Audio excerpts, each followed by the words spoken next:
The French dip from Firehouse Subs is here for a limited time. Piled high with premium roast beef, caramelized onions, and melty cheese on a freshly toasted garlic butter roll. Every French dip is served with warm, savory au jus for dipping. This melty French dip is only at Firehouse Subs for a limited time, so head to your nearest Firehouse Subs or order on the app and try the French dip before it's gone. Limited time at participating Firehouse Subs restaurants while supplies last. All these patients complaining they can't get their medicines. Insurers and PBMs are often owned by the same giant company, so middlemen, like me, decide what medicines you can get and how much you pay. But don't worry, if your prescription gets denied, we know another one that works for us. I mean, you. Washington should stop PBMs and insurers from driving up drug costs. Learn more at phrma.org/insurer costs. Paid for by Pharma. Making sense of Oregon's defensive depth chart, and we're going to answer some questions from fans here on the Ducks Confidential podcast. I am Aaron Fentress of the Oregonian OregonLive, and he is George Wrighster of the Unafraid Show and the C-Dub. But you're not doing C-Dub right now, right? Because the season's over. Yes, sir. We are not doing that right now. And your boy might be in a different spot next year. Announcement, or just a maybe? Not yet, just a man, tease? But it just looks a like tease? it might be moving up like the Jeffersons.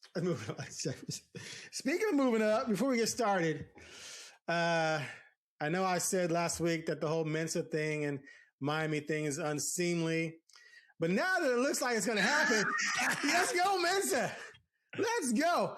I finally got this in the mail. I was going to get it for the national championship game between Oregon and Miami, but that didn't happen. But I'm going to put it right here because I'm going to will into existence an Oregon-Miami matchup next season in the playoffs. That's my number one focus over everything else. We got to have that. So I got me a Miami helmet. I'm put it right there in between two Ducks helmets so I can just mentally make that happen. All right. Last week. Hold on. Check your phone, Aaron Fentress. Oh, God. Oh, yeah. Oh, yeah. There you go. Yeah. Send me that Hyundai. Yeah. You know what? I appreciate that, man. You're a man of honor. And, to remind people we had a 5-year bet whether the Ducks will win a national championship, which makes me seem like the ultimate hater that I said they wouldn't win it within 5 years.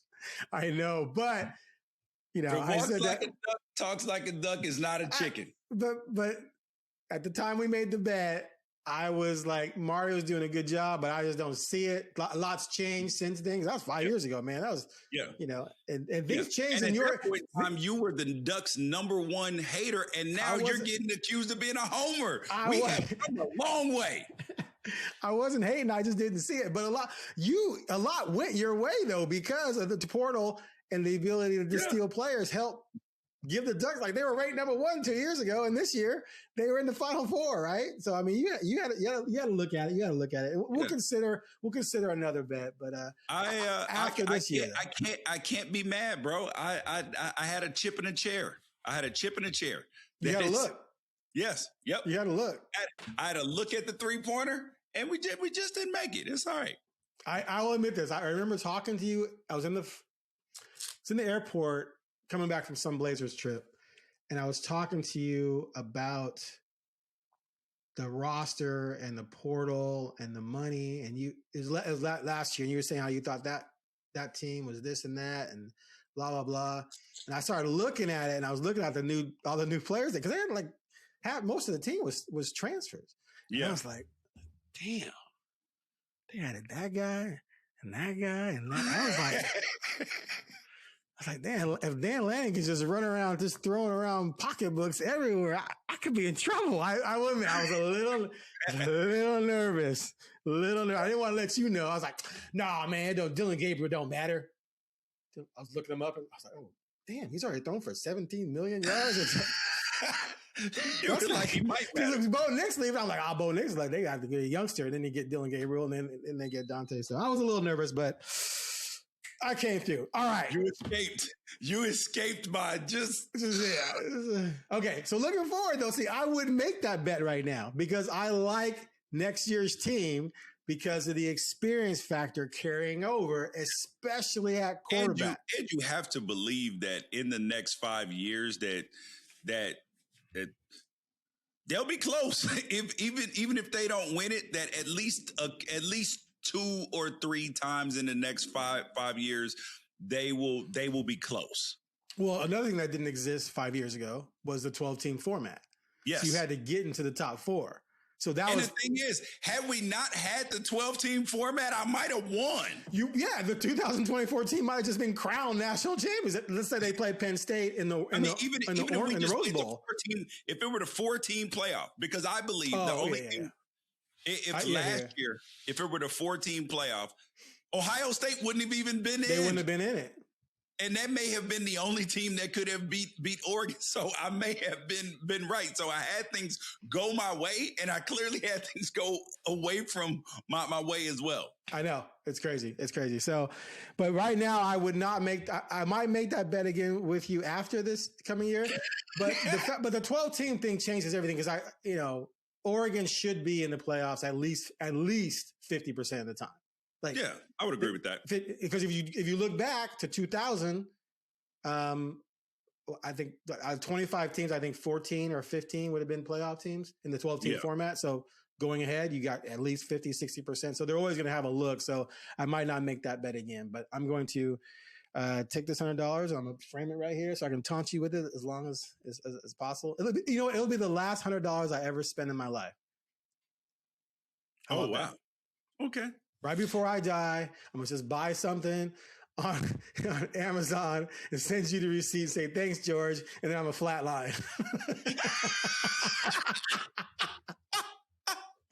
Just so I can hang over your head to my very last breath.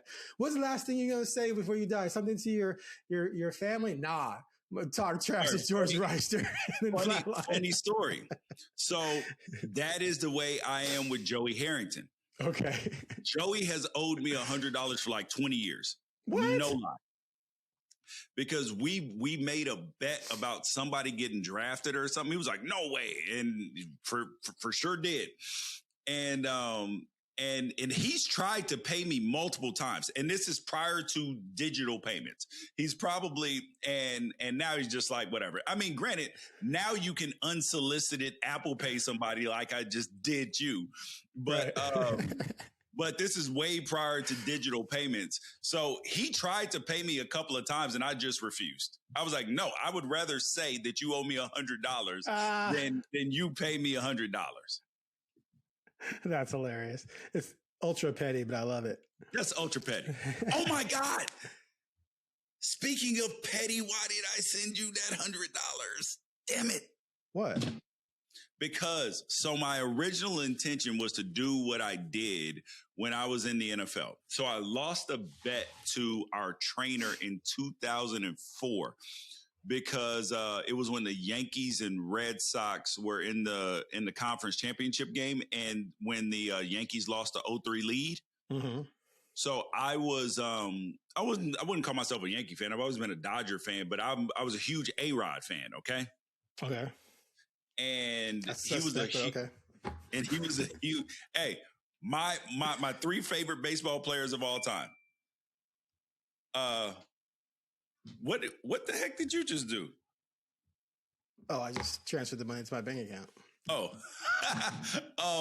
so I just leave it in my Apple Pay because I send kids my kids money all the time. So yeah, so it's the playoffs, and we got to bet on who's going to win the series prior to the series starting. And he was like, "Bro, you make way more money than I do. I need some odds." I was like, "Okay, cool." So I gave him 8-1 odds on $100. Okay, in the series, because I'm like, "Yo, Yankees are going to win this series." So I go up 1-0. He was like, "George, I'll let you out of the bet right now for $700. I was like, man, if you don't get away from me, Yankees up 2-0. George, I'll let you out of the bet for $400 right. For $500 right now. Mike, leave me alone. Are you kidding me? This is one of the most dominant teams ever. They go up 3-0. George, I'll let you out of the bet right now for $100. Mike, stop. I'm up 3-0. This has never happened in the history of life. Like, stop it. Then he proceeds. It's 3-1. And I think they barely snuck out of that one. Yeah. And he's like, George, I'll let you out for $200 right now. Mike, no, they're going to win one of the next 4 games. Leave me alone. Same thing. 3-2 he offers. 3-3. George, I'll let you out right now for $500. Mike, no, they're not going to lose 4 games in a row. I know that you won 3. This has happened. And then they win. So now I'm like, bro, I got to pay this man $800. So what I did is I went to the bank. I got all $1 bills. No. And mind you, that wasn't the level of petty. Because he could just take a wrap thing of like 7, you know how they put the little band around it, around $100 of ones, and they could just hand it to you, right? Like if I handed him that, he could just take it to the bank and they would give him $100 in ones, right? No. Me and my girlfriend at the time, I was like, yo, I need your help. So first thing is at the bank, I asked them for old $1 bills. I didn't want new. Because the new ones kind of stick together some. So I unwrapped them. I got a paper bag. I took each and every one, balled them up in a ball, toss it in the bag, like little balls like this size, as small as you can make $1. Threw it in the bag, but I only put $798 in the bag. And then I handed him the bag because I needed him to count it more than once. So I handed it to him, and he was like, "What's this?" I was like, "This is your money." He was like, "No. He was like, "No." I was like, "No, I'm paying you your money. We did not agree on what form. You look at it and give you nickels." And he was like, and I was like, but the thing is, nickels would have been too easy because then you could have just got a sorting machine. No. So he goes, and about 3 days later, he's like, George, I counted the money. It was only $7.99, and he had that wrong.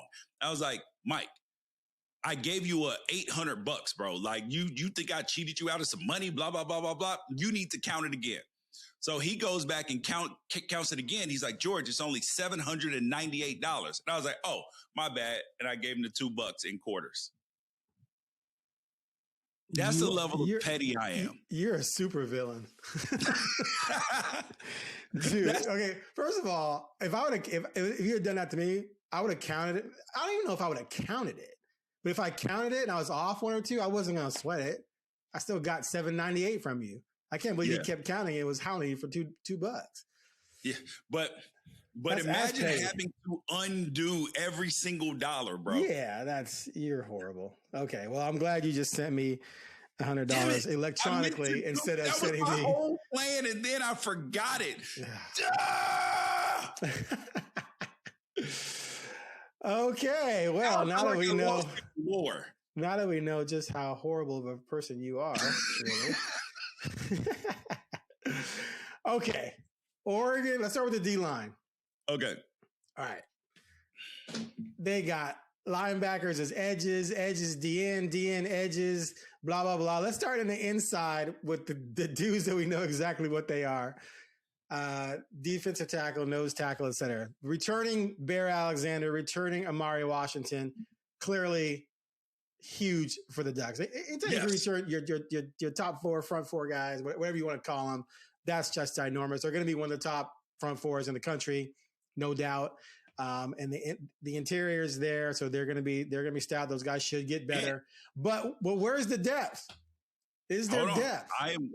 No. This is where they did in the transfer portal. One, there is a kid that is still on the roster who they believe in a lot. He's just been inconsistent, has some off the field stuff, but not like getting in trouble or anything like that. Has some stuff going on, and that's Aiden Breland. They're like, this kid is a monster when it's on. So there is some potential there. And he's flashed at times. And also he broke his leg. He's had some injury. Like I would be very hopeful about him. The kid, Dontre Robinson, who transferred from North Carolina, be excited about that 6'4", 315-pound man. I got a chance to, when I was on CW, we did a couple of North Carolina games as our featured game. So I had to watch a lot of North Carolina film this year. That kid, he was number 6. Yeah, right. He stuck out on film a lot. Like that piece I am very excited about. They added Jerome Simmons, this kid from Louisiana Monroe, who looks to be pretty good as well. And then the kid Drew Dantzler is an edge from Oregon State. He had some moments as well. And then the kid Marcus Dixon from Clemson. That's more of a because he played tight end and defensive end. So, and he's going to come over and play defensive end. So is he playing defensive end? I think he's not playing tight end. No. I'm pretty sure he's playing defensive end. Okay. I see him listed as both. It's kind of confusing. Yeah. So, I expect him to be playing edge. So this says he announced as a tight end commit to Oregon. Who said that? It's been written that way by different people. But maybe no one knows for sure. I would expect him based upon Oregon's tight end room. I would definitely expect him to be playing DN.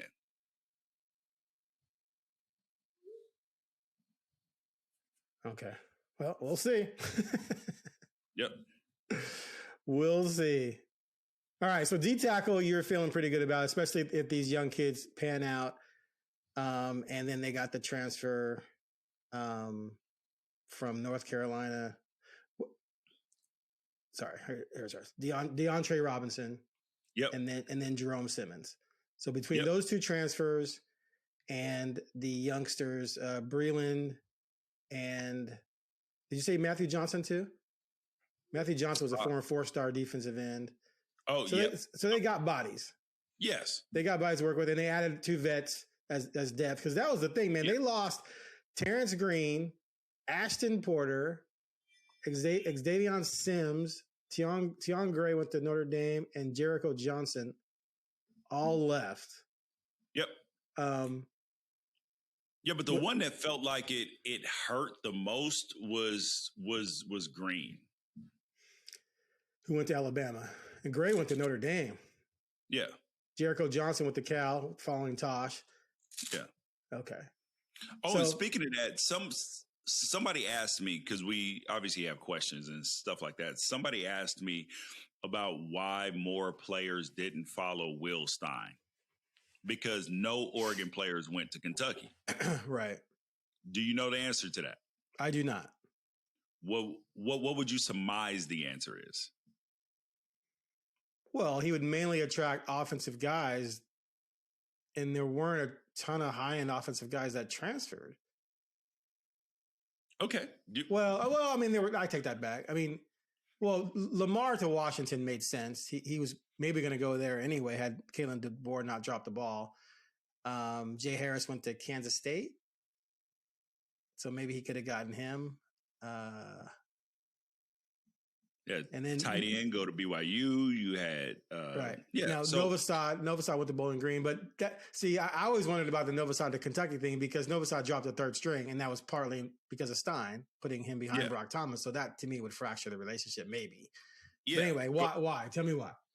I think part of it is exactly what you said, and then the other part is what I was told by people in the know, was just that don't expect a lot of, and this is prior to, like after he got announced the job, they were like, don't expect a lot of portal players to go to Kentucky, simply because he didn't necessarily have a whole lot of relationships, like super deep relationships with the players on that level, because he's not Like he wasn't like a big time people person. Yeah. So that was why. Gotcha. And that's no knock. It's just is what it is. Where like kids just have more attachment to like some other players. That's why losing a guy like Junior Alexander was significant. You know what I mean? Or Samples, like those guys are very, very significant in recruiting. Gotcha. And Tosh was. So yeah. Okay. All right. So, okay, let's move on to the edge / linebacker. Obviously, Tatum, Mateo coming back again. Huge. I mean, a lot of people thought Mateo might be a first-round pick. Apparently, his grade wasn't that high, which could, explain why maybe he's coming back. Tatum, I don't think was ever really going to be considered a first-rounder coming out of this season. So him coming back makes sense. Of course, I'm sure they're getting paid very well. So those two are back. And then you got, Elijah Rushing is a former high end. I think he was a 5-star recruit. Yeah. On some services, like I'm not sure what his composite was, but it was at least a very high 4-star. Right. And then they also have back. Hold on, another youngster, Torrance Williams, but he was kind of. I think he's a walk-on though. So who knows what he's going to do? New faces. You got transfer Blue Dantzler from Oregon State. You mentioned him before with the D lineman. And then true freshman Anthony Jones. No, Elijah Rushing was a 5-star. Correct. He was number. Okay. Yeah, it was number 26. And then true freshman Anthony Jones, Tony Cumberland, Prince Tavizon, and Dutch Orisk, all high-end recruits. So they brought in some bodies there. Again, they lost Blake Purchase. That hurt. You admit that's one of the guys that hurt. Yeah. But do you think they got enough, by getting Dantzler and then these freshmen to make up for that? Because it seems like they need another veteran out there. No. I think that they'll be in good shape at the edge, especially if Rushing is who they believe he is. Then you'll be fine because it'll be his 3rd year in the program. Big, strong, fast. Like, you know what I mean?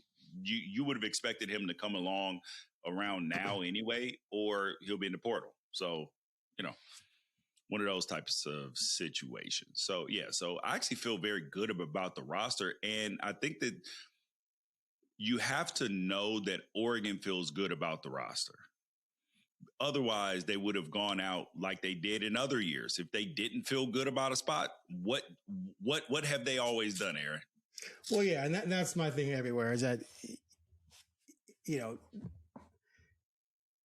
when you recruit a lot of kids, you're expecting them to develop. They're not always going to play right away. So, yeah, when people leave, you're like, oh, no, they left. Well, who's going to replace them? Well, there should be, if you're doing your job recruiting and evaluating, freshmen and sophomores who haven't played a lot, who were 4-star recruits, 5-star recruits, who should be ready now to contribute.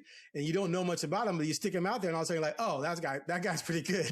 like Jeremiah McClellan. Like McClellan this year as a redshirt freshman.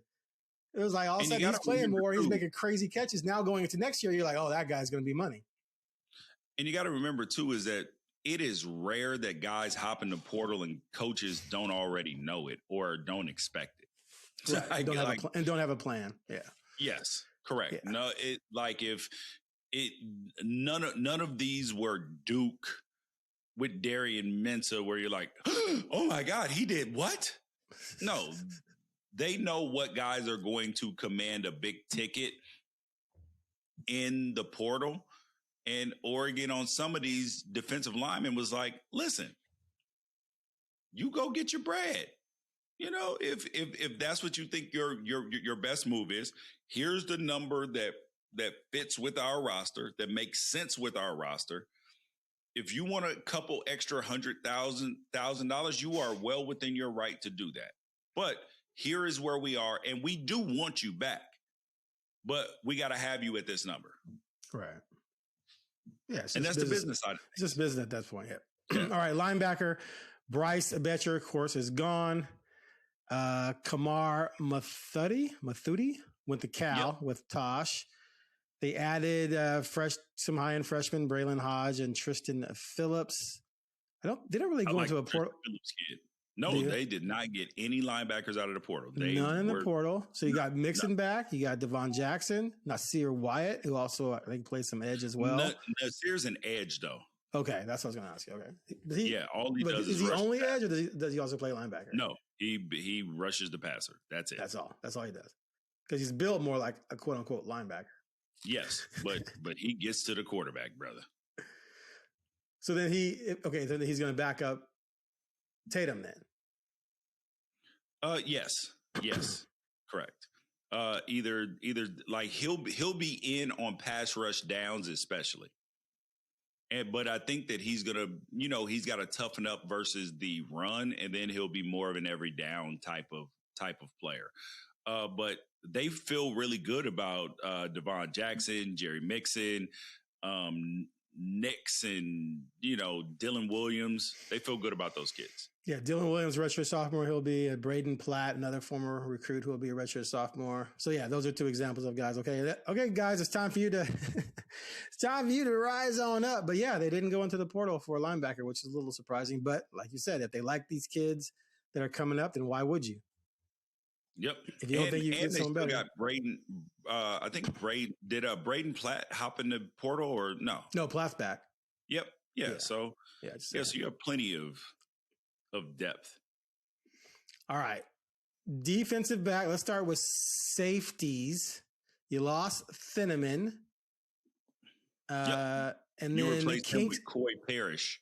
Right. Kingston Lopa left to Cal, and Solomon Davis went to San Diego State. But you went out and you got Coy Parrish from Minnesota, who looks like maybe a slightly more athletic Thieneman, and Carl Williams from Baylor. Yep. To go along with the return of Mr. Flowers. Well, and then they also added a JUCO corner who people were very excited about as well. So, yeah. Wait, hold on a second. And this team, and here's the part that I want to be very, very clear about. Is because I've heard people say, Aaron, about how the defense, they're like, oh, this defense has regressed. They haven't gotten better and all of this stuff. Well, that actually couldn't be further from the truth. Like, you look at, yes, the turnover margin wasn't as big this year as it was the previous years.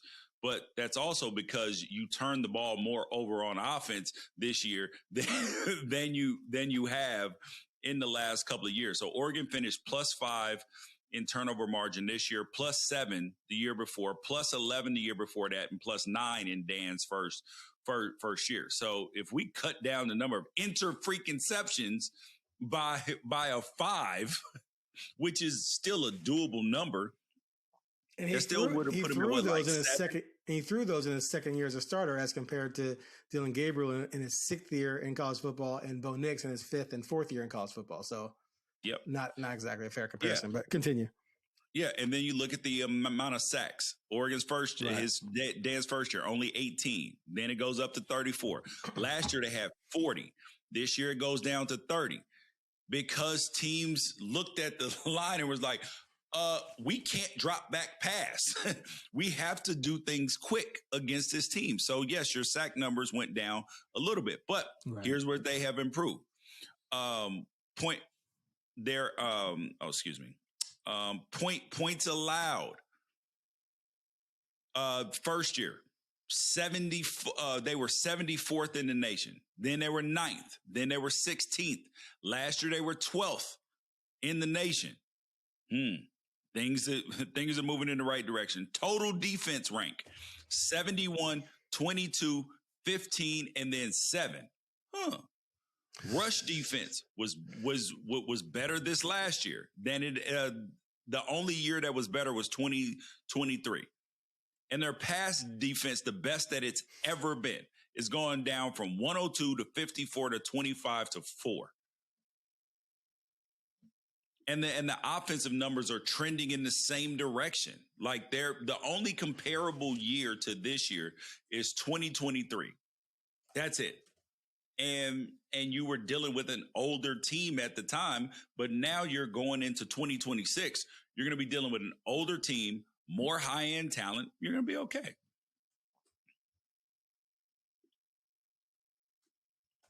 Makes sense. I'm with you. All right, hold on real quick. So Flowers, Woodyard is a safety, right? Yep. And McNutt? Yep. Okay. I put them in the wrong category for whatever reason. Hold on, double check. Okay, so returners at corner. They're clearly hurting at corner. Finney's weak.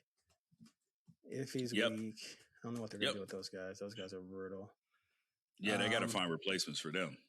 And then Offord. He's a good player, too. And Dorian Drew, both two former 4-star kids. Mm-hmm. And then they added Aaron Scott from Ohio State. What do you think about him?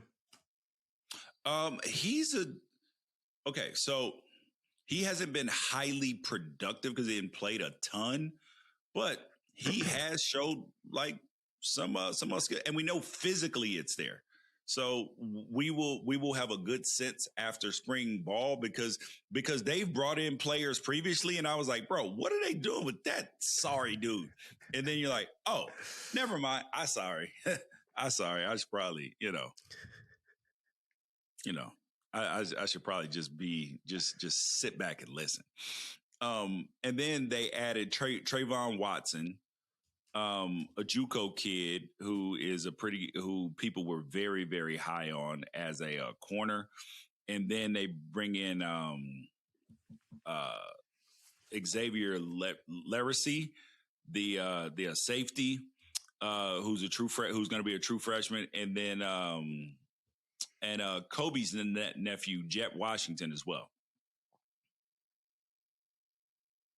as safety. So there's some excitement about him as a 5-star kid as well. Wait, which one's that? Jet Washington. That's Kobe's nephew. Oh, yeah. Okay. Dude, I can't keep track of all his kids. This is too many for me. I need to go back. I like a basketball team where you got 15 dudes at the most. And you really don't even have 15 because not all of them play.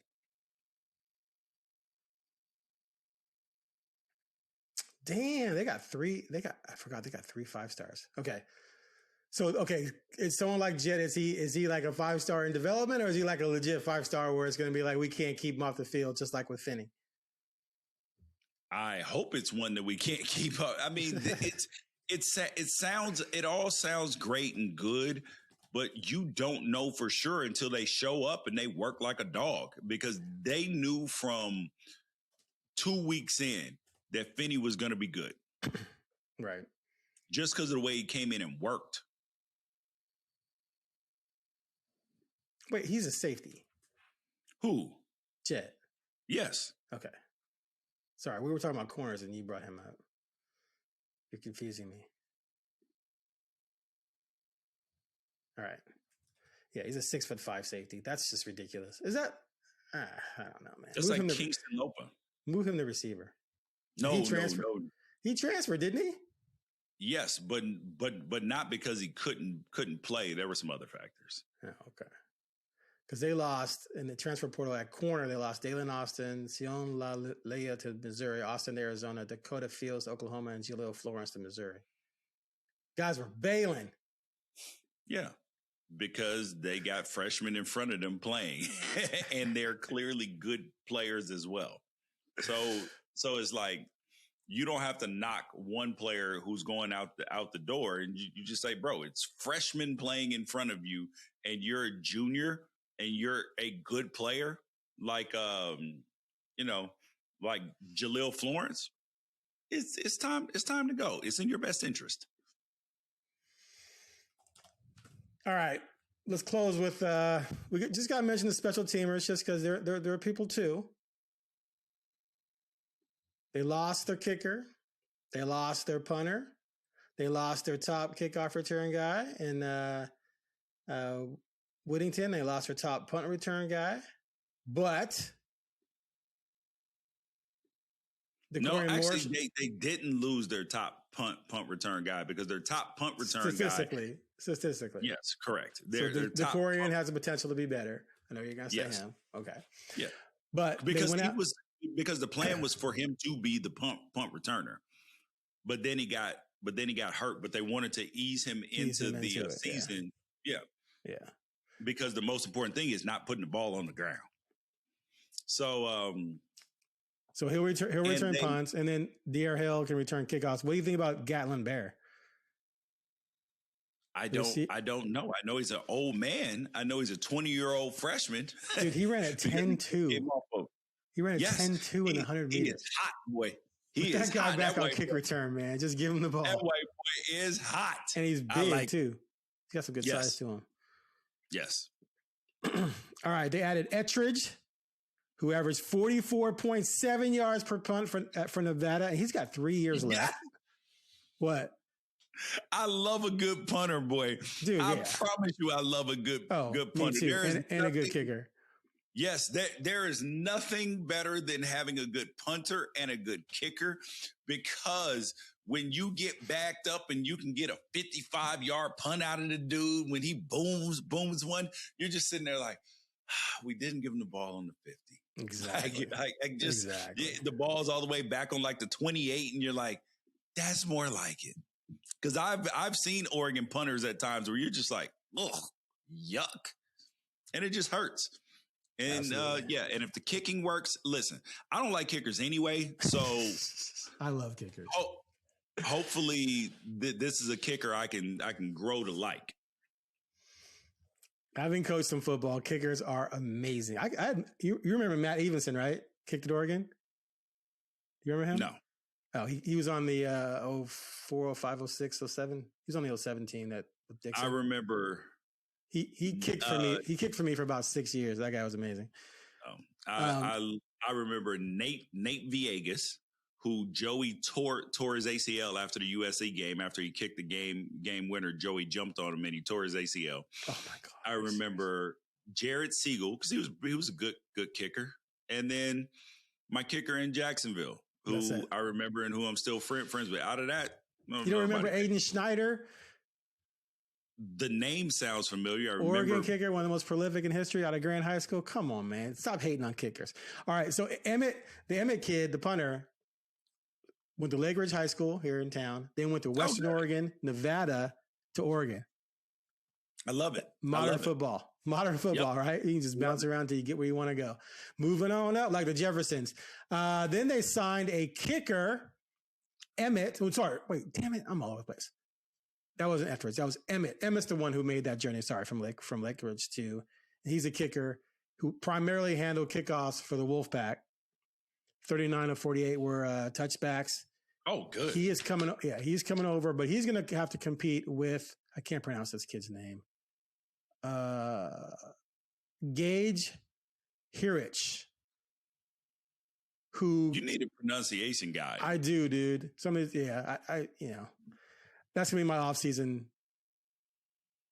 goal, is to learn how to say all these kids' names. There's just so many of them, man.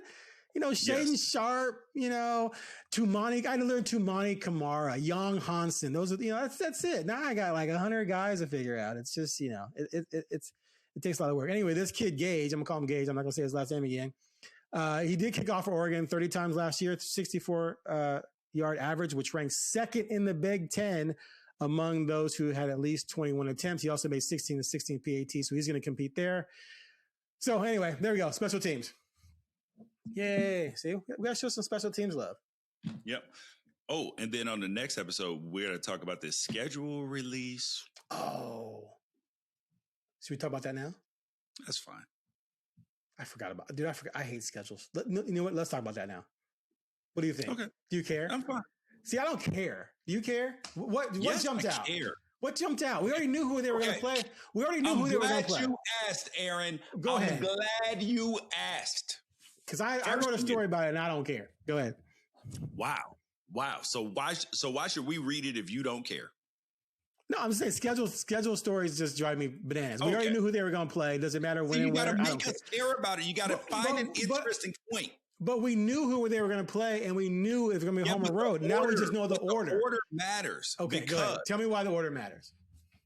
So So we already knew where the first 3 games were. Okay, like there was no doubt where the first 3 games were against. Where they fell on the schedule. Yes, yeah, because you knew Boise State was first, September 5th, Oklahoma State September 12th, and then Portland State September 19th. Oh, damn, there's no Oregon State on the schedule. Damn. Nope. So here's the thing. So the first thing that's interesting is that the USC game is early in the season, where like this last year, it was late in the season. So I'm actually very intrigued by that game. It's in Autzen Stadium. That game means a lot. Like, that game is, and I don't want to overstate this, that game could be the Penn State game for Lincoln Riley. It could be the James Franklin game for Lincoln Riley. That you lose that game because he's like, our championship window is open right now. He said that? Yes, he said it at the end of after they lost the bowl game. He was like, I'm just so happy we're at a point where the window is open next year. I'm like, what about this is open? You got a whole, like, some of your starters they're probably going to have at least 3 or 4 starters who are true freshmen. Your championship window is not open. So that game is notable. And then the next thing that's notable is that's when Oregon's bye takes place. It's actually very early in the season. So it'll give you a chance to refresh and all of that stuff, but they only have 1 bye. Yeah. Oregon only has 1 bye, and USC is the only team in the Big Ten that has 2 byes because they Notre Dame off the schedule. So this is why I said that this season is so crucial for USC, and that game is so important because Lincoln, everything is in it. Returning quarterback, you return a bunch of starters. You got a #1 recruiting class. You had a good recruiting class last year, according to you. And you got 2 byes during the season. Notre Dame's not on the schedule. What more could you want, Aaron?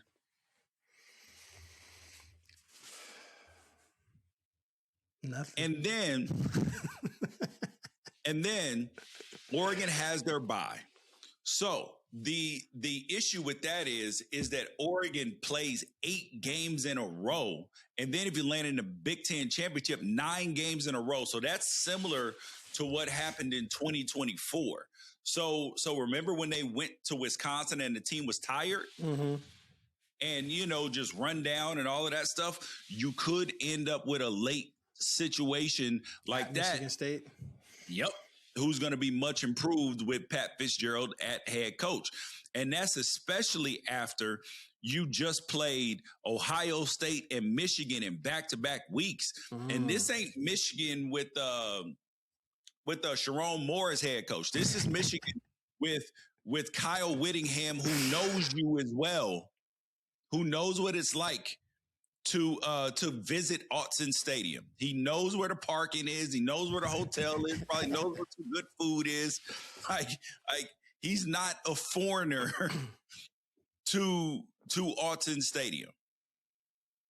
And then so it's the back half of the schedule.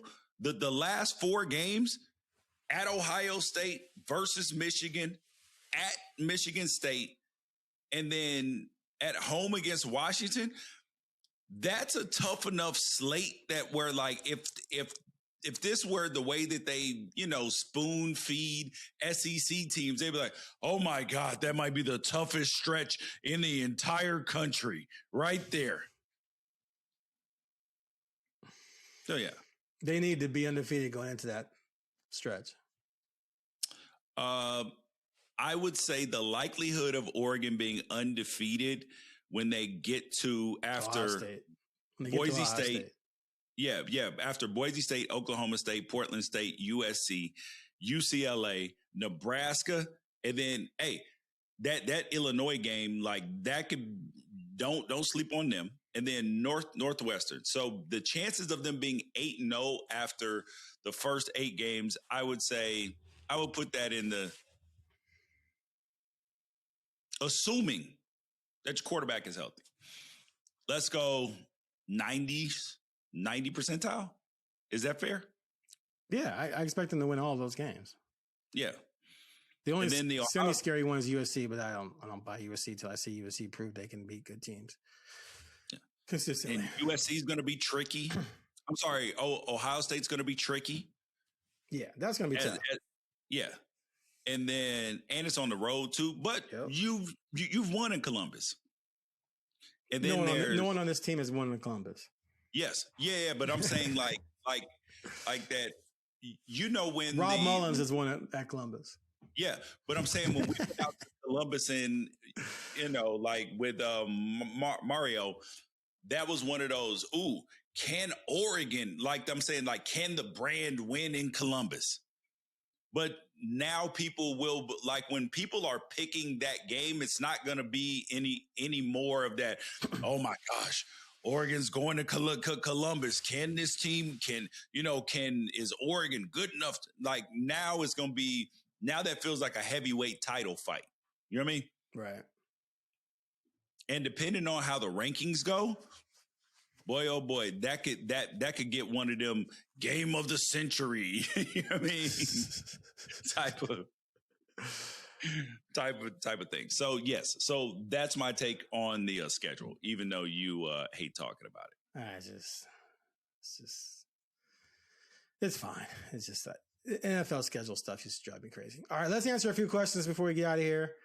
We have a few here from readers. This is a good one here. How much change do you expect to see in play calling under Merringer from Stein? This person, Sonny, says, big fan of you guys, especially Aaron. George is okay. No, he didn't say that. He just said, big fan of you guys. Keep it real. A big fan of you guys. You keep it real. Thank you, Sonny. All right. Do you think Merringer is going to call a different game than Stein? Because you had a little bit of criticism for Stein at the end of the season. So what are you expecting from Merringer? I don't have any expectations. I'm in a wait and see mode. There's a lot of people that think that this is like a man genius. And so I hope that, it's very difficult for people to be carbon copies of people. So he's going to be different. But I hope that he keeps the tenets of the creativity that Stein had in the run game. And I just hope that he's better. And Stein again on offense in the pass game against man coverage, he is elite at drawing and scheming things up. He struggled against zone coverage. So I hope that Merringer is equally as good against man, but just improved in zone. I don't think that Stein's that I want to make this, I think he's an upper tier college football offensive coordinator. Everybody has a weakness. His weakness was zone coverage against elite teams in zone coverage. That is a very narrow set of, difficulties. And then you put it with a young quarterback too, it exacerbates it. You know what I mean? So that's where I would hope that Merringer is better. But guess what? He's going to have a weakness too. Chip Kelly has a weakness. Lincoln Riley, he puts up a lot of points, but his offense has weaknesses. There is no perfect thing. There's no perfect place to live. There's no perfect offensive coordinator. There's no perfect head coach. Bill Belichick, most successful head coach. And I'm not even going to get into the cheating and all that stuff, but just but his blind spot was his ego would get in the way at times. So everybody has a weak spot. So it's not a diss and be like, oh, you were critical of him. No, just it's a critique. It's an observation about him as opposed to saying that I thought he sucked, because that ain't even close to the truth. Okay. This next one's from Mike E. about NIL and NIL values. He says, how much stock do you put into so-called NIL values reported by Rivals and other sites, and the ranges of what kids are basically making, I'm paraphrasing this now, is, he kind of takes it all with a grain of salt because he thinks there are leaks that sometimes come from these agents who want to hype up the value. But how much stock should people put in these numbers that they see that are out there for these players and what they get? Okay. Let's go over there now. Okay. Let's go to on 3. Go with the recruiting, football recruiting. Football recruiting, player rankings. Okay. Hold up. Okay, so let's go to NIL valuation. Okay, so we're going to go to Oregon's, and then I'll tell you, because I know what some of these kids are making, so I'll tell you if they're even in the I can't see them. They have a whole Dante Moore at $3 million. Okay, so there's two things, right? I need people to understand this. There is NIL value, and then there is pay for play, okay? NIL value and pay for play, okay? Right. People mistake NIL value with pay for play value. Most college football players have very little NIL value. Think about the NFL. How much NIL value does a left tackle outside of have? Myles A left Garrett? tackle. Just pick a left tackle. Yeah. According Jordan Seaton lesson got $3 million, right? NIL. No NFL player is getting $3 million to sell shoes at left tackle. Correct. So he has a $3 million value of pay for play. Right. You see what I'm saying? Yeah. So this is why I believe that there needs to be a hard cap, an enforceable hard cap on salary rosters, because that will create parity and continue to increase parity. And it will create a working system where like the finances make sense long term.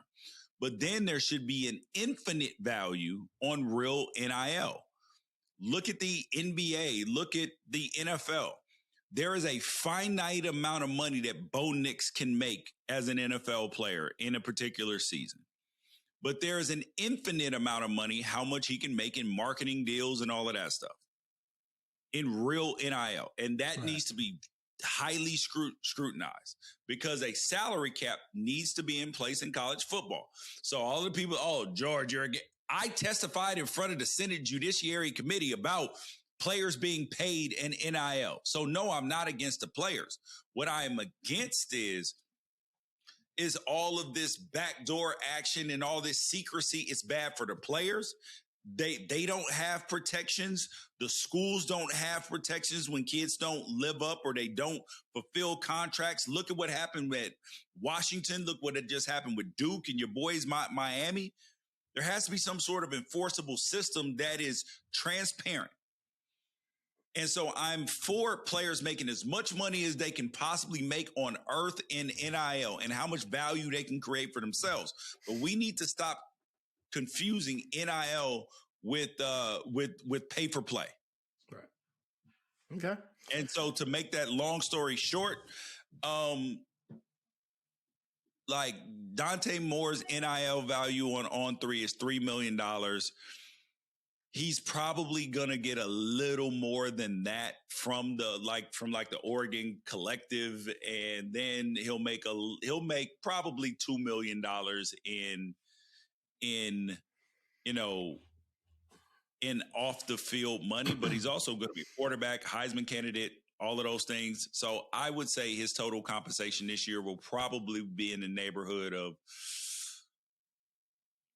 $5 to $6 million after all in. Let me ask you this, because my biggest concern with this when it started ramping up was, what do you do when you go from where everyone on the team is on scholarship? And yeah, there might be some under the table stuff, but okay, everyone's on scholarship, but then an offensive lineman might be getting $150,000, but they have to protect the quarterback making $3, $4, $5 million. Is there going to be jealousy? Is there going to be, animosity? Yes. How are they going to relate? Like, does the player making a lot of money separate themselves from the group? Like, oh, I'm living in this fancy penthouse and I've got this Lamborghini and whatever, and I'm hanging out with fashion models as opposed to, the peasants on the team only making $100,000 or whatever. Like, how do you control that? How do you imagine when you were playing, if Joey was making $4 million? Same way you do in the NFL. But in the NFL, they figure it out. Yeah, yes, but if I'm a rookie in the NFL making $800K, I'm not going to be mad at Mahomes. Because he's Mahomes. You're not going to be mad, but you are. I've been in the bottom of I've been a rookie as a 4th round draft pick. I've been a rookie, and where my salary, my rookie year was $225. Okay, mind you, I made more than that in signing bonus money. Okay, like my signing bonus was significantly more than that, and I was looking at, making like, I want to say like $9,000 a week, somewhere around there, whatever, right? And mind you, no, that's not for the entire year. That's for the 17 weeks. Yeah. And then I would see, like I remember seeing Mark Brunell's check, $400,000 a week. Yeah, so I'm looking at that like, damn, bro, that's woo. So yes, there is some jealousy, but you would hope that people are like, I'm not a person who looks at other people and covets their stuff. I'm like, yo, he's making that type of money. Let me go work out. That's what that says to me. Right. Now, granted, everybody don't have that same approach, because I'm like, yo, I'm happy for you to make that money. I'm not like, oh man, why is he making that type of money? I'm like, no, I need to go get that type of money. Let me go figure that out.